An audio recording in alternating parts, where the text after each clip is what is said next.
Abu Dhabi টি10 লিগে 10 উইকেটের বড় জয় পেয়েছে সাকিব আল হাসানের দল বাংলা টাইগার্স।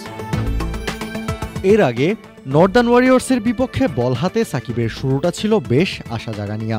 প্রথম বল দিয়েছেন ডট, চাপে পড়ে এর পরের বলেই সাকিবকে সুইচ হিট করতে যান জনসন চার্লস, তবে স্পিনে পরাস্ত হন।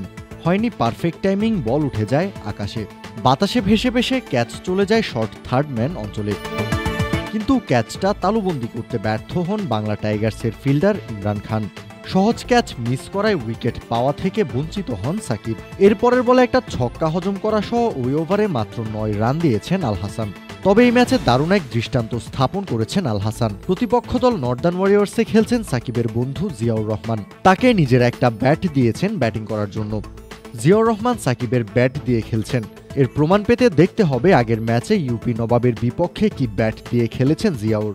আগের ম্যাচে জিয়াউর খেলেছেন এমন একটা ব্যাট দিয়ে যেখানে ছিল না কোনো ব্র্যান্ডের লোগো, তবে বাংলা টাইগার্সের বিপক্ষে খেলেছেন পিউমার ব্যাট দিয়ে, যে ব্যাট দিয়ে খেলেন আল হাসান। 10 ওভারে সাকিবদের সামনে 108 রানের লক্ষ্য ছুড়ে দেয় নর্দার্ন ওয়ারিয়র্স। জবাবে ব্যাট করতে নেমে বাংলা টাইগার্সকে দুর্দান্ত শুরু এনে দেন ওপেনার মোহাম্মদ শেহজাদ। খানিক বাদে হাত খুলে খেলতে শুরু করেন আরেক ওপেনার হজরতুল্লাহ জাজাই।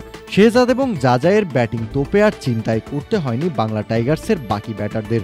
দুজনেই তুলে নিয়েছেন নিজেদের হাফ সেঞ্চুরি, দুজনেই মাঠ ছেড়েছেন দলকে ম্যাচ জিতিয়ে। এতে খানিকটা হতাশ হতে পারেন বাংলাদেশি সমর্থকরা, কারণ ব্যাট হাতে মাঠে দেখা হয়নি সাকিব আল হাসানকে।